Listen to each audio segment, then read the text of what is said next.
So I'm Garry Sanfacon. I'm the flood recovery manager for Boulder County. I also was the 4 Mile Fire recovery manager. I have to say that I didn't train for this. I'm an accidental recovery manager, but I've surrendered to this is what I'm supposed to be doing. And I have a feeling that Mother Nature is going to contribute to that, my livelihood, given this the new normal I think we're living in.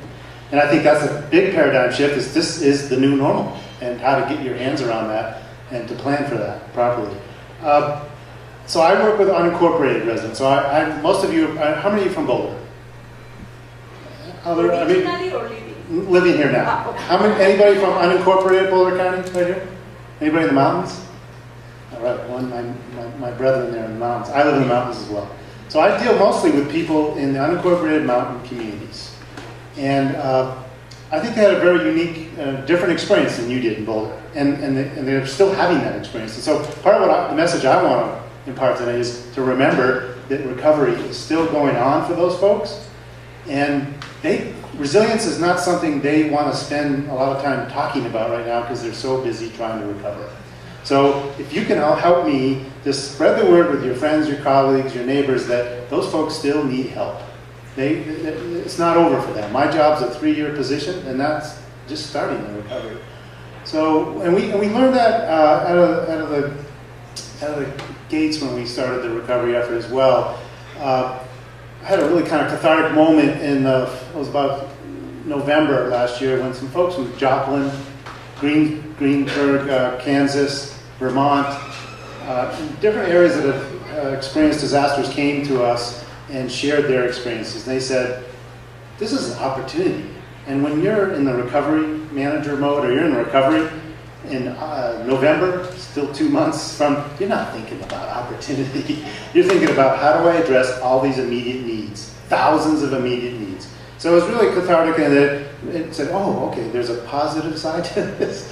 And how do we take advantage of that? So I started talking to some colleagues, and got some folks from the nonprofit sector, including ISED, Red Cross, Mary's here with Red Cross, some of our city colleagues, and talk about how do we engage not only the broader community but decision makers in thinking about how to make this an opportunity to come back stronger, not the same, not bounce back, but bounce forward.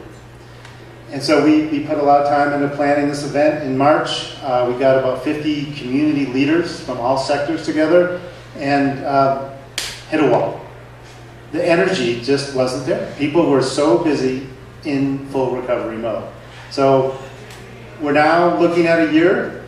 This next week is our year commemoration of the flood. We had an event Boco Strong did today to kind of launch that. And I'm hoping that we can reconvene that group so that we can think about this and move forward. But the lessons learned that we have out there are not being really captured.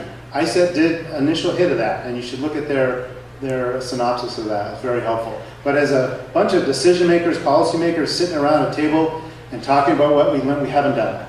And I think that's a real shame and a real opportunity that we might miss here.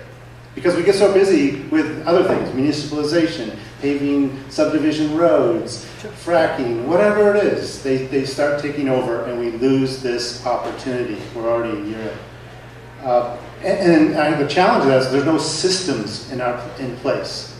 We don't have a regional system, a regional entity that helps us think about these types of issues. We're very siloed geographically, we're siloed sectorally.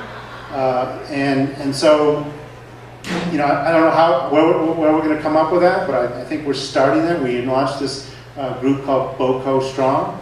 If you go to bocostrong.org, you'll start seeing some of the things we're trying to do. And what we started with is having conversations to listen to residents who just went through this event, if they're willing to come out and share their stories. And what you heard is exactly kind of like what Marcus was talking about and Patty were talking about. Individuals matter most for that first 72 hours, neighborhoods, and then the city and the county. And I found a real dichotomy in the differences between Boulder and the mountains. Boulder, and it's not judgmental at all, there's a sense of entitlement in Boulder that the fire department, or expectation, the fire department, the ambulance, the government's going to be there like that to bail me out, right? So you don't have to worry about your basement. I'm going to take care and rush in, or Brett is, in the city. The citizens up in the mountains, they know, given the past, they live up there with snowstorms, fires, etc., that they have to be provisioned, they have to know each other, they have to have backup systems in place. And I think there's an opportunity here to learn from mountain residents, for the flatland residents, and we're hoping to build that bridge through these conversations. We just started this process, and I guess the other part of this is the folks that are in the recovery, such as myself, we're tired, and I'll be real blunt about it. Right now, we don't have another one in us. If there was another disaster right now, that would be another disaster. Is that who would be the recovery responders, the staff? So it's folks like you who maybe didn't have as much damage, didn't lose your home. That's a full-time job those folks are doing now, trying to recover. I think we need to rely on you all to help, make sure we have this conversation, that we're thinking systemically rather than sectorally and in silos, so we can plan more effectively and be more prepared, at least that level, at the government and the sector's level.